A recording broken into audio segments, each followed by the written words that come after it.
Especially, I mean, here's the thing, especially when you're in a relationship, right? It's like, it's better to grow together with somebody than multiple Yes. people, which I totally agree. Yes. But I think in the dating terms, it's like, there's nothing wrong with being multiple women, because I think that's just dating. It's experimenting, it's finding other Yeah. people. But I are we guess. naturally made to just always be with one person? It's like, if that were true, then these first thoughts of being with another woman, even though I'm in a committed relationship, would never occur. But it comes up once. Right. No, well, that's no. The reason that okay, that's all down to just growth.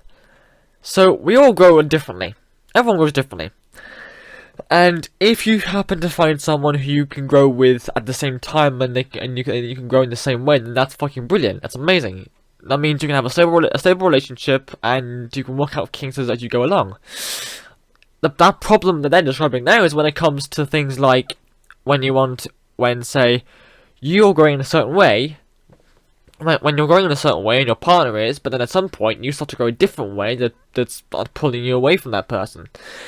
I don't think that's got anything to do with having a I think it's the right word, subconscious need to sleep around with different women, is it? Again, that can't be, like, it's just means you haven't found the right one yet. I am great at sex. Oh, come on, man. I mean, I have a lot to learn. That's what I mean, disgusting. Prove it. I'm right now. Bro, this was a chance to redeem yourself. No, I know, but it's just. All right. Actually, I'm gonna go back. Sorry. With my partner, my wife. Of course, all the males would have said yes. Of course it would have. Like, actually, not all the alphas did. I'm not gonna lie. The one alpha who I don't think I gave that guy enough time, because I was at the start of this, I was heavily doubting every single one of them. Like, everyone, I was like, no, that's all wrong. But he actually has started to sort of, I'm changing my opinion about him, because he's actually making a lot of sense. So, so, it's surprising, and so it's funny how most of the alphas are there, but it's also funny how that one guy is not there as well, so, yeah. Wife, I'm able to not only connect physically, but also emotionally. You know, and I think that's the biggest trick I've learned. Not trick, but the thing I've learned about my years of being with my partner. You have to sort of like, you know, keep the spice going. I would say, you know, I think the fact that we have a woman who keeps coming back or who keeps wanting it, I think that, you know, that's a sign that she thinks you're great at sex. You know what I mean? Because she actively wants to keep it going and keep it going in that direction. I will say though, I'm better at sex with women I care about. You know, so I think that's understandable, because if you care about them, that means like you can build a relationship with these, or some sort of relationship with them, and then you can start to understand what they like and what they don't like. That's just simple. A player and a guy who goes out and talks to a lot of different women. You know, if with my girlfriend or like my wife or whatever like that, sex would be great.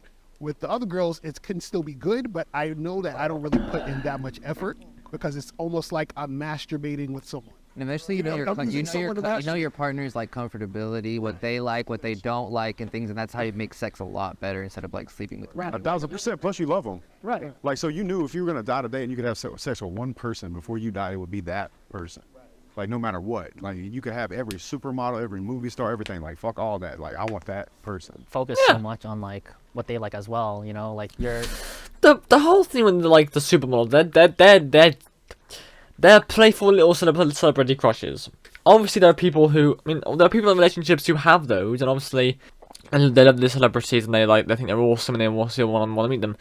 But I don't think they would actually go ahead and actually, you know, go through with it, because obviously they have someone they actually love. But it's just there's also that whole supermodel thing. It's just a playful little celebrity crush. There's nothing there's nothing major. You're kind of there to like pleasure them, you know, because you care about them so much. Like, fuck all that. Like, I want that person. Focus so much on like what they like as well, you know, like you're kind of there to like pleasure them, you know, because you care about them so much. Right. Which is why like you would hyperfixate on like what do they like, what they don't like, and you can easily like adjust yourself and put in effort for that person. And like, for instance, it's so true that you said that, because my wife and I, we have this thing we call the love menu.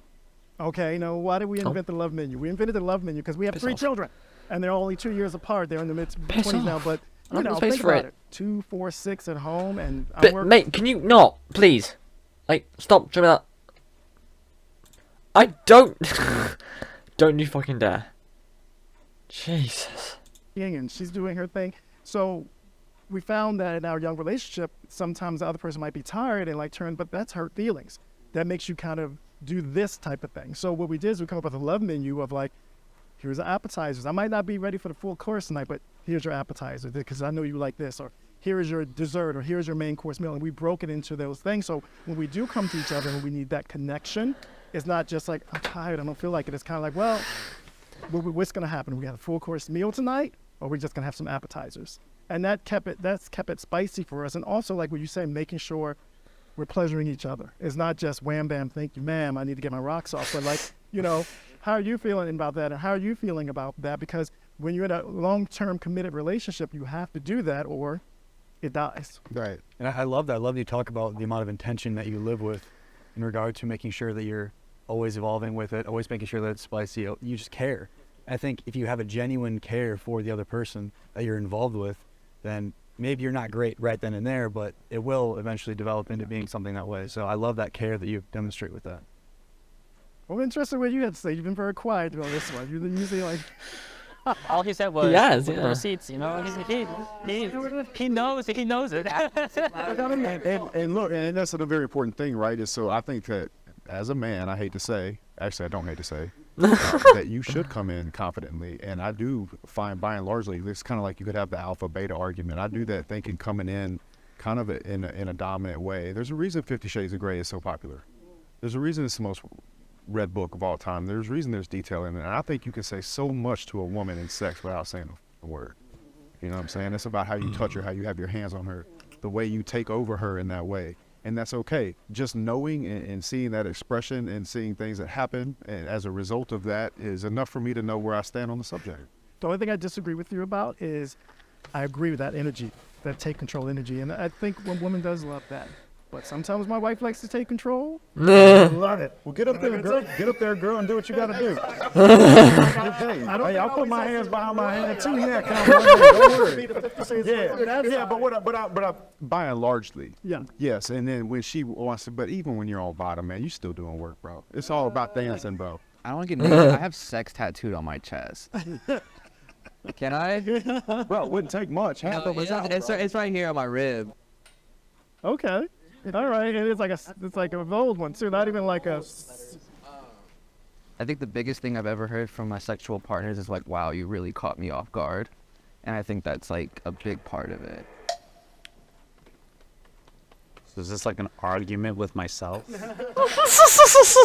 Tell us why you're terrible at sex. You missed it. He stripped.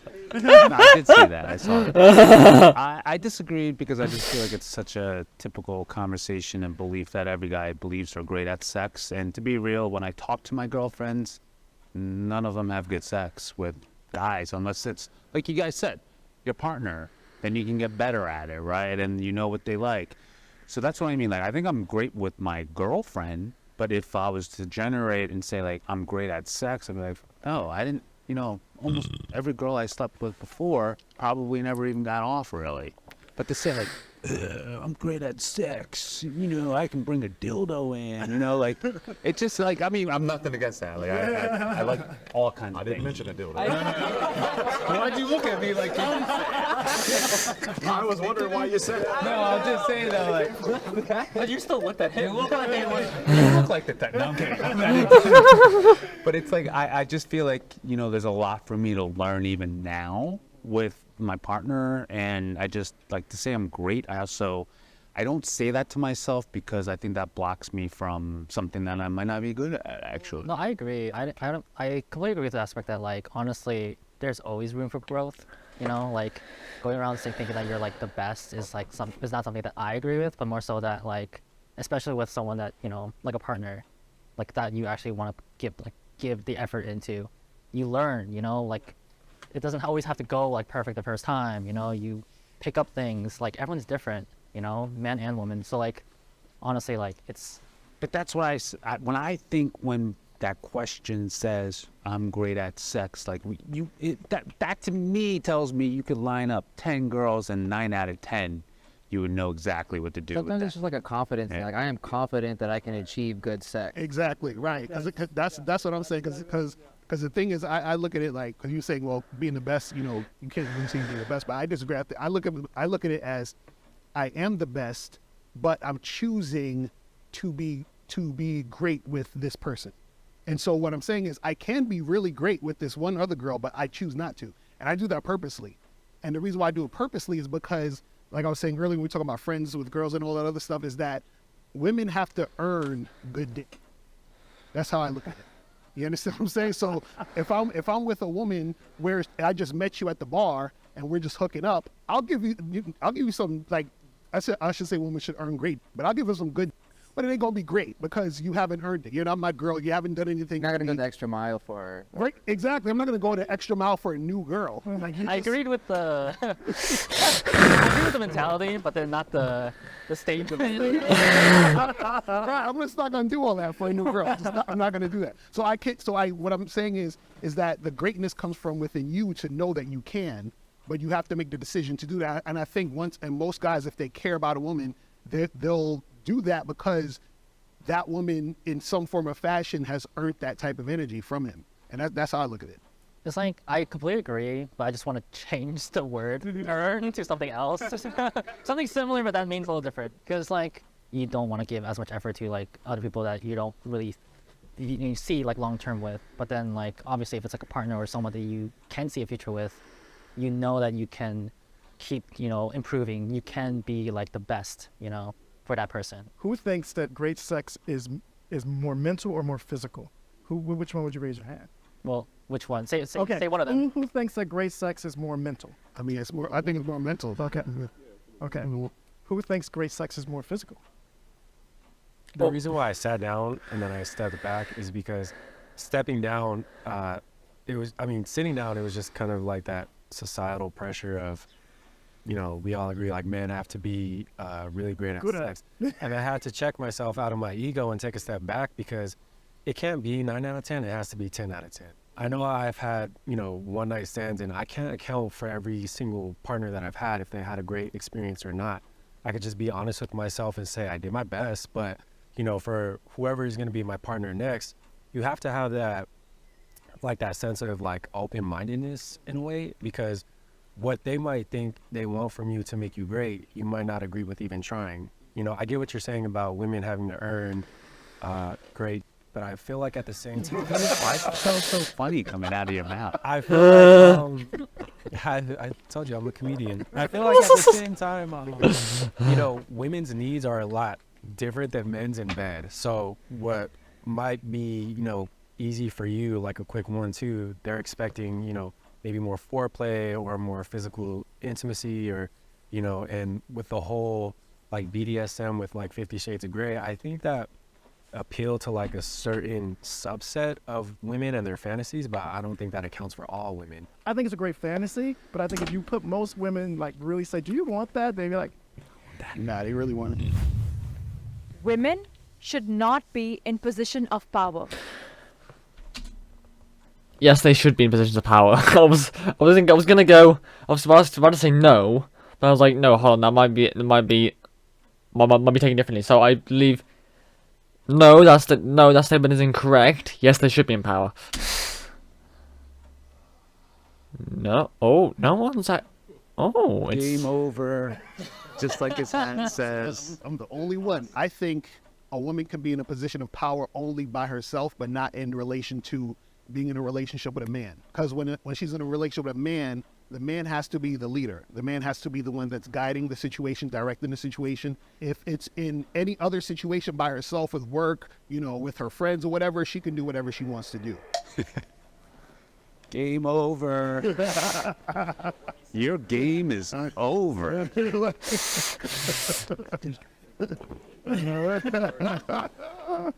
I first want to ask, because there was a lot of like like has to, have tos, but like not really a reason behind it. Like, can I ask, like, what's your reason behind like why a man has to be in the power, like in power? Why can't a woman be in power? Power is such a weird word. I would say more like the leadership role.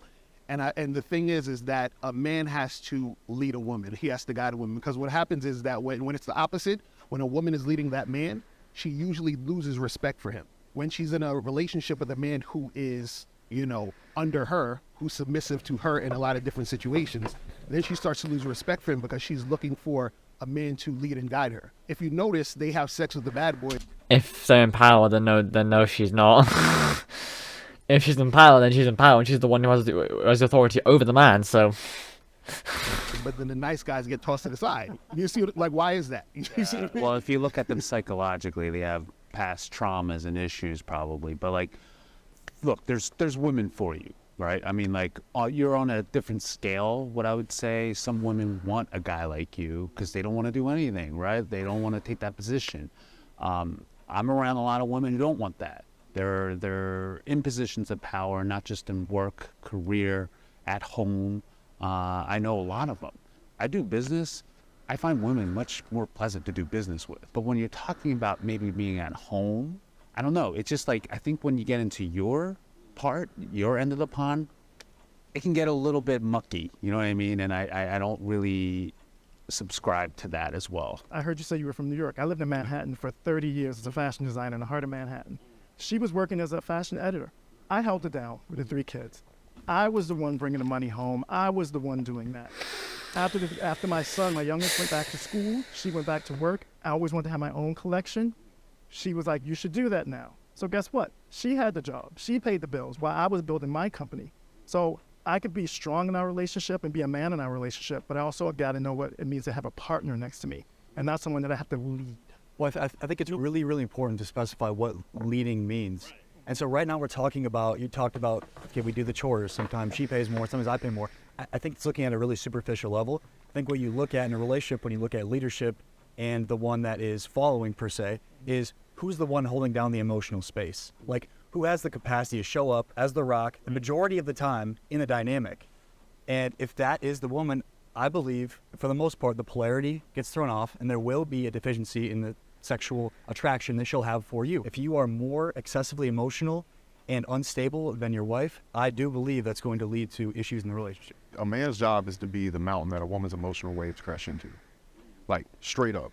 So women are always going to be more emotional than men. Men should be the stable ones. Men don't need to be crying in front of women. And ideally, they're not splitting chores. And I don't mean that disrespectfully, but I think that if a woman cannot look up to you in some way, then she cannot respect you. And if she cannot respect you, she cannot love you.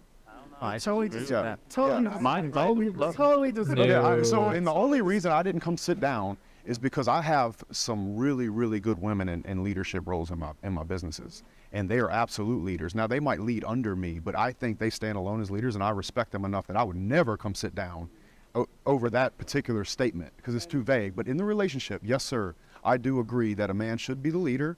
He should be the breadwinner, and he should be the one solving all the problems out in the world and emotionally at home. I'm glad again that you two say for work it's fine, but when it comes to our relationship, I got to be the one to wear the pants, and okay, let's not say pants. We'll use the person's words. I got to be the mountain that her emotions crash into. I hate to tell you guys, we can be very emotional too, and I know there's a lot of guys in my 55 years that are way emotional than some of these women out here now that are taking charge. So I think that's I agree with you. I agree with you. They are, but if you notice, and I don't think it hurts the relationship either. And if you notice, isn't it weird that nowadays they're talking about all these single, sexless men and all these guys having issues? Why do you think that is? They're becoming more emotional than ever. Exactly. I think women are putting up with less bullcrap. No, they're not putting up. I am not a sexless single guy. No, I'm not saying you. No, I'm just saying this. But No one said you were. my girlfriend is an emotional rock for me. That's what I mean. I'm sorry, but I gotta strongly disagree with everything you say. I'm also a breadwinner right now. It wasn't always like that though. She's going through a time and she wants to actually do something for herself, and I totally support that. But when it comes to an emotional, whatever you just said, that analogy, look, I mean, I think that's the problem also with a lot of toxicity that goes on, because some men a lot of men have emotions. You don't know how to express it, and then it turns into this opposite toxicity. How do I know this? I used to be one of them. Me too. Like, it feels like a lot of these like rich millionaires are the ones that like have huge high divorce rates and things of that sort. And I think it's because they're just genuinely unhappy. Like, is your woman with you for your security, or did they actually like you as a person? And we're starting to see that, like, yeah, women want me at first, but I don't think it ends well, because after a while, like, they want you for your security. They don't want you for who you are as a person and things of that sort. And that's why we see these millionaires and all these, like, really alpha males getting high divorce rates, because I think at first it starts off with, like, security. Money doesn't make you alpha. Yeah, I think so. No, not at all, man. Yeah. Yeah, I'm about to say you educate me. That's why I came here. A man can just be friends with an attractive woman. Yes. Can? Tat. Yeah, you can. No technicalities, bro. So I think it's all about, again, as we've been saying before, it's all about choices. I think if you find a woman attractive, it depends on, are you going to choose to pursue her or not? But for some of us, like, if we're speaking from personal experience, I've met many attractive women, and that's not the only thing that, I'm looking for. It's also about personality. So she can be a 10, but if it's like the personality is just, someone who doesn't challenge me on a spiritual level, emotional level, someone who also is like emotionally unavailable, like, then it doesn't really matter. I have friends who, like, I would consider very attractive, but then at the same time, when I think about it, I wouldn't be able to stand, like, being alone in a room with them for, like, more than, like, 10 minutes. I can acknowledge if, like, certain female friends of mine are attractive, but doesn't mean I'm, like, sexually attracted to them. And it comes to a point where, like, I see them as, like, sisters or just such close friends that even, like, the thought of them naked, like, grosses me out. Because, like, I just don't see them that way. I see them as, like, very close, like, almost like family in some cases and things of that sort. And, sometimes, like, you grow up with certain women and, like, you see them as, like, a sister, or you see them as a close friend, and you just grow up and you don't see her like that. Fundamentally, what's natural and what is possible, I think, are two different things. Is it natural to not be attracted to a very attractive woman to you? I don't think so. But with a lot of intention with it, and your priorities are elsewhere, and you're very intentional with how you're showing up in that space, I think you can do it. And I think that was the question, if it can be done, not if it's natural or not. It can be done. Yeah. If I'm attracted to you, honestly, I'm trying to smash. You understand? We gotta have sex, and we have to be in some type of sexual situation, or I don't really want to, interact with you. On top of that, I don't believe in giving women non-sexual attention unless we're in a relationship. And the reason why is because I feel like non-sexual attention from a man towards a woman is very valuable. So I'm not just giving you that just to be friends. So I'm saying, like, I'm not just going to do that for you. And so what it is that if I'm going to do that for you, you have to be under my program, which means that we're in some sort of sexual relationship between me and you. You see what I'm saying? So that's how I look at that. I think that men and women can be friends. It's just not because the man wants to. Most often, it's the man is trying to sleep with the woman. Right. And he's trying to hang around long enough for her to slip up and make that happen. I mean, let's keep it 100. Slip up. Right? So, Okay. can they? Yes. And that would have been the technicality. Like, when I saw you moving, I'm like, but overall, most of the time, you're not going to see a man be friends with a very overweight woman. You're not going to see a man be friends with a very unattractive woman unless there's some kind of financial reward there. So, by and largely, I don't buy guy friends, particularly with any girl I'm seeing. It's like, yeah, right. I think when I think about it, like, and I had a technicality on the other side, because I'm like, yeah, part of me really believes that can happen. But then I go back to my experience in life and my friends, and it's really hard. I was running over there in my head, like, should I sit down? But I was running all these scenarios from life experience of my friends who have said that, girls and guys, because it's not just guys, and it's never worked out that way. It just never is. And I think it's if you find a person can be an attractive person, and you not find that person attractive and you be friends. You have friendship and attraction. That's my thing. Yeah, Part of the relationship is friendship and getting along. And then on top of it, you find that person attractive. No way. I just think it's a very rare thing. You know, yes, a person can be attracted to me and you not find them attractive, and I can be friends with that person. But if I'm finding that, or if you're finding that person attractive, and you build a friendship, you connect, and yeah. you connect, Then you probably want to be with them. that's like, I don't think Adam and Micah say it doesn't exist, but to me, just again, in my experience in life and just knowing my friends and people, I don't know one that has worked out that. I mean, there's nothing wrong with like your own experiences. Obviously, if that's what you've seen or that's what you personally experienced, that like you yourself couldn't be in a friendship with a woman, like, again, that's your personal experience though. Whereas the question is like, can a man, any man, be in a, like a regular friendship with a woman? Like Yeah. a real friendship, like they're actually really friends. Yeah. Yes. And he not want to sleep with her and find her Yes. attractive? No. I mean, Yes. yeah, I think it's BS. Because like at that point, like you're Well, I think what they're saying is BS. It's possible. Yes, it is. Like, there are people that I know that I may not like meet up with all the time, but there are people that I know who I find rather attractive. I'm friends with. You're also possible. talking about like, now we're talking about like what is an attractive woman, right? Are we talking about just looks? Because in this case, like there are people who like honestly don't like have sexual like desires for a woman who isn't like emotionally linked. I think it's, is she attractive to you? Yeah. I think that's like the basis of it. When you look at specific situations, so for some of these females that work for you, for example, if they're very attractive, do you feel, I would imagine you have the capacity to compartmentalize that? Gift from God. Yeah, man. The second I sign their check, it's gone. It's gone, right? So I think it's the same thing with friends as significant others as well. It's like I have the ability to compartmentalize it where it's like, all right, this attraction is just dissipates. So is that the barrier that can make a man friends with an attractive woman? If there's that barrier of him being in a relationship or you working for him? Well, first of all, we're not friends. You work for me. Right. You know, I care about you fully. You're part of the family, but you work for me. We're not personal friends. And me and you will not be in an atmosphere we're alone. Right. So when you go back to it, is it a thing where if you're both single, do we all think that you could be friends with an attractive woman? If we're both single. Hell no. Nope. I don't know. No. I don't No. A man should not cry in front of his kids. It ain't popular. It's not going to be popular to say this. No, it's not. But ideally, you're not going to cry in front of your kids. They cry to you. Is it fair? No. Is life fair? No. Is the dynamic between a man, a woman, a child fair? No. But personally for me, I want to take that responsibility of being the one that's stronger than all of them. And I'm okay with that. I'm okay with that responsibility. I want that responsibility in my life. I want to feel like I was a hero to them in every way. And I don't think a man that cries in front of his family is not the hero. But ideally, I'm not going to be doing that. Right. It's weird. I've never actually seen my dad cry till this day. Like, not even once. The kids is looking to their father for that strength. And so if they're seeing their dad cry, right, I feel like that creates fear in the situation the kid has with their father. If you're crying in front of your kids, it's the same thing as crying in front of your girl. It's a bad representation of what you're supposed to be in that situation for them. Now, I'll tell you when I do cry. Bro, when you see like one of those kids with Down syndrome get put in a high school basketball game, he starts nailing threes and the gym goes crazy, bro, I'll be crying my ass off. I'm so happy for the kid. It's like happy, I'm like laughing, I'm like, but other than that, man, no, not at all. Calm the heat.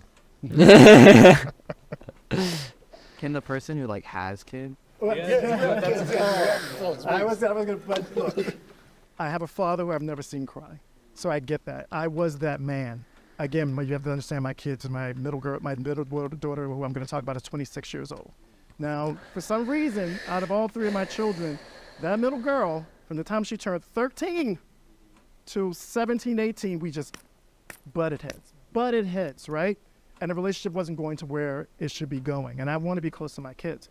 We sat down, she was about 20, maybe 19, 20 years old. We had a heart-to-heart about our feelings and how we really felt about each other, and I cried. And 7 years later, better relationship than we've ever had, because she saw a human part of me and not just me trying to be what you guys are talking about, which is a good thing too. You can count, my wife can count on one hand how many times she's seen me cry. I think my son had and my other daughter have it. But I'm going to tell you, for that enriching moment, and that's again just coming with years, of having those tears with her and talking about how important it was that our relationship worked, and then hearing her come back and saying she felt the same way and breaking through that, I'm the father, I'm going to be the strong one, made her break down and both of us be closer than we ever have been. Can I ask you a question about that? Do you think that if you could have set her down earlier, than the age that you did and just had a vulnerable conversation that maybe it could have happened? Like it wouldn't have had to build all the way up to tears? No, She wouldn't have been able to hear it, or no, because what was going on, from my understanding of our relationship, is that, you know, young people, I'm very independent, my children are very independent. They don't want to be controlled in a certain way. And as a father, you still have to keep that control. She was only seeing that side. So she was only seeing this domineering person trying to squish what she thought that she wanted to be or who she wanted to be. And that wasn't it. I was just trying to play the father role. I saw my dad do it. Never a tear. He's that man, you know, and I was raised by that man, and I took that on. I remember sitting my son down and telling him, boys don't cry. And I still to this day regret that. And I still talk to him. He's 24. I still talk to him about I was wrong, because I do not think that's the way we're supposed to live our lives. And I think that's why you go back to the statistic of how a lot of men are depressed. We're supposed to have emotions. We're human. Now, I don't believe every time you turn around, you should be in front of your children, ooh, and your wife, like, you know, I think that's a drastic thing.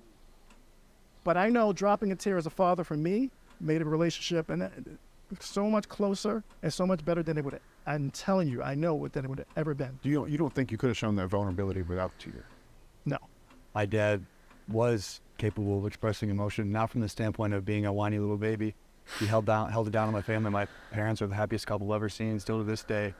But my dad was able to, and still is able to, at funerals, be able to show emotion. During movies, when he feels the emotion, be able to show up and do that. I'd never see him whining about, like what you guys are saying, whining about just issues happening in his life, like at work and what he's doing. Never. He deals with that on his own. But he is showing up vulnerably when he is experiencing an emotion, not from a whiny baby place, but from a freeness that he has with it. And I even think, like, when I first went out to college, you know, he's tearing up too. So I would just like to say, this is a field I specialize in. I'm a program manager for a nonprofit that focuses on mental health. And a lot of the times what we get in our clients are men that are coming in dealing with childhood trauma, these expectations and standards of trying to live up to the quote unquote masculine ideal. So a lot of the times we have men coming in because they're still trying to seek approval in their 30s, or they're still trying to get that male validation, you know, in their 40s. And it goes back to making sure we understand the difference between regulating your emotions and suppressing them. I think that's why I said earlier, like, to be an alpha, you have to be balanced. You guys can be emotional as well. You guys can be vulnerable. It doesn't make you less than. Just like a woman being more assertive doesn't make her less than a woman. If you feel like you don't want to promote being emotional in front of your kids, you know, I've asked the question, does that kind of fall into toxic masculinity for your son? Well, first, I didn't say anything about not being vulnerable. Vulnerable is the word that I brought up. So I think being vulnerable is very important. I think physically crying in front of your kids is not ideal. This is not about an ego stroke or trying to be overly masculine. I think being vulnerable as a man is one of the strongest things a man can actually do. It's just that I don't think that crying, particularly sobbing, is going to be very healthy as the leader and the person that they're supposed to come to for that safety and that care. But isn't real vulnerability then you're just not being honest, but like, yo, babe, sorry, I had this thing. I left and I cried, but now I'm here to be strong with you. That's real vulnerability. I can't think of a scenario where I'd leave to cry. Yeah. See, I guess. Well, but needing feels performative. I'm trying to show you how vulnerable I am. No, it's not necessarily showing. It's I think you can be very vulnerable without crying. Yeah. People just express their sadness in different ways. You can be, but I heard what you guys were saying earlier, and I agree with that. It's like, you know, you don't want to be a crybaby about things. We don't, right? But it's like to be at, for instance, if I'm at a funeral and this person meant something to tell me, no, can't do that, or I see something on television or a movie that moves me, like, you can't do that. It's like kind of like a very weird thing, and I think you guys touched upon that. There's just like a weird stigma behind like crying, because it seems like we keep associating crying with weakness. And the issue is that, like, again, there is a big difference between crying and sobbing. Yeah. So hysterically sobbing, like, I think that should only do if you, like, say you lost a loved one, like, really close to you, like say like your significant other, say like horrible accident, like stuff like that, you know. Like, there are obviously scenarios for that. For like regular crying, again, kind of like we all touched upon, that we're not saying that you have to cry every other day, but like there are like cases where it's okay, it should be okay. As kids, we look up to our dads to be able to how do we react to certain scenarios. do you feel that like, okay, like for instance, like my dad didn't cry. I don't think I've ever seen my dad cry. I've seen very bad, like sad scenarios, straight face, you know, and I feel like I developed that as like a kid, like as I got older, like I have to keep this inside because that's how exactly just how I saw my dad do it. How would you basically like explain to your kids how they feel like they should let out their sadness? Should they keep, especially if you feel like you're not really expressing sad emotions in front of them? I think probably the best thing I can do is like explain to you what my goal as a father is to explain them the truth of the world. Truly, hey, this is the truth of the world. This is how the world is. Here's some competencies and things you can do to set yourself up, because my ultimate goal for my children is to have choice. So I can have a son, he could be gay, he could cry. He could be straight, he could cry. Like I could have daughters that were dominant masculine. I don't care as long as they have choice. I personally, my preference and what I aspire to be and what I want to be and what I get to be is that strong man for my family. We all kind of believe that like we have to be a hero for our kids, right? Especially when they're super young. And honestly, I agree. I think it's totally like you need to be a role model for your kids, you know, and you need to be a safe space, which I completely agree with. But things happen as they grow up, you know what I mean? Especially when they go towards their teen years, when they start being more in touch with their emotions, when they're actually like feeling a lot of different things and feeling the pressure of society and everything that's collapsing around them. Sometimes they don't just need like a hero, they need a father to like commune with, to like actually talk with. Yes. That way? Oh.